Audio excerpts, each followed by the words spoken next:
नमस्कार, मैं हूँ बबीता। सुनाती हूँ एक छोटी सी कहानी दो भाइयों की, सुरेश और महेश। उम्र के तीसरे पड़ाव में वो पहुँच गए थे। सुरेश ने एक दिन महेश से कहा, मुझे बहुत डर लगता है जब मैं मंदिर जाता हूँ, क्योंकि जब पुजारी जी संस्कृत में वो प्रार्थना करते हैं वो मुझे कुछ समझ में नहीं आती। इस डर से मैंने मंदिर जाना भी छोड़ दिया है। महेश ने समझाते हुए कहा, कोई बात नहीं, प्रार्थना का अर्थ होता है भगवान से संपर्क साधना। तुम घर में भी भगवान से संपर्क साध सकते हो, तुम अपनी प्रार्थना अलग बना सकते हो। सुरेश ने पूछा, वो भला कैसे? इस पर महेश ने समझाते हुए कहा, मानो तुम्हारे बेड के पास एक कुर्सी है और उस पे कोई व्यक्ति बैठा है और वो व्यक्ति भगवान है, और उनसे तुम वैसे ही संपर्क साधना, वैसे ही बातें करना जैसे तुम अभी मुझसे कर रहे हो। और ये बात सुरेश को जच जाती है और प्रतिदिन वो इसी तरह प्रार्थना करने लगा।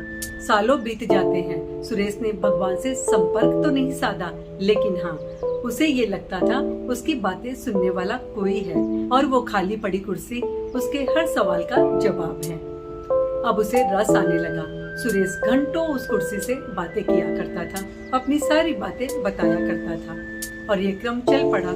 सुरेश की बेटी, जो कि ऑफिस जाती थी, एक बार अपने गुरुजी से कहा, गुरुजी आप मेरे पिता को दर्शन देने आए, क्योंकि मेरे पिता बिस्तर से उठ नहीं सकते। गुरुजी पहुंच जाते हैं सुरेश के पास और सुरेश के बेड के पास जो खाली कुर्सी थी उसे देखकर कहते हैं, लगता है आपको मेरे आने का इंतजार था। इस पर सुरेश ने कहा, क्षमा कीजिएगा, मैंने आपको नहीं पहचाना। गुरुजी ने अपना परिचय दिया और उनके सर पर हाथ रखा और कहा, मैं आपकी पुत्री के कहने पर आपको दर्शन देने आया हूँ। सुरेश ने गुरुजी से कहा, मैं आपसे कुछ बातें साझा करना चाहता हूँ जो मैंने आज तक किसी को नहीं बताई। गुरुजी ने कहा, हाँ बिल्कुल, आप मुझे बताइए।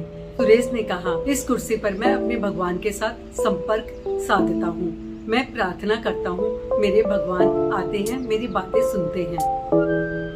यह सुनकर बहुत खुश हो जाते हैं गुरुजी और उसके सर पर हाथ रखते हैं और कहते हैं, इस संपर्क को टूटने मत देना, और कहकर गुरुजी चले जाते हैं। दूसरे दिन सुरेश की पुत्री ने गुरुजी को फोन किया कि आपके दर्शन पाकर मेरे पिता धन्य हो गए। मैं सुबह ऑफिस गई थी, शाम को जब आई तो मेरे पिता मुक्ति को प्राप्त हो चुके थे। गुरुजी ने कहा, तुम्हारे पिता के प्राण निकले तब उन्हें कोई तकलीफ तो नहीं हुई ना?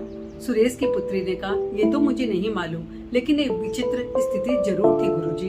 गुरुजी ने बड़े कौतूहल से पूछा।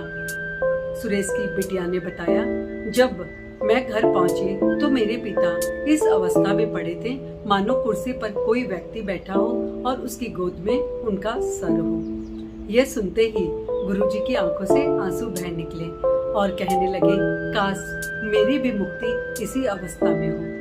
गुरुजी ने बताया, तुम्हारे पिता का सीधा संपर्क अपने भगवान से था। आकर्षण तो अनेक लोगों में होता है, लेकिन समर्पण कुछ ही में होता है। समर्पित व्यक्ति में तुम्हारे पिता का नाम था। देखा ना, जरूरी नहीं कि हम प्रार्थना रीति से करें। जब हम अपने भावों से अपने भगवान के साथ जुड़ जाते हैं तो वही होती है सच्ची प्रार्थना, है ना? सोचो सोचो। Thank you.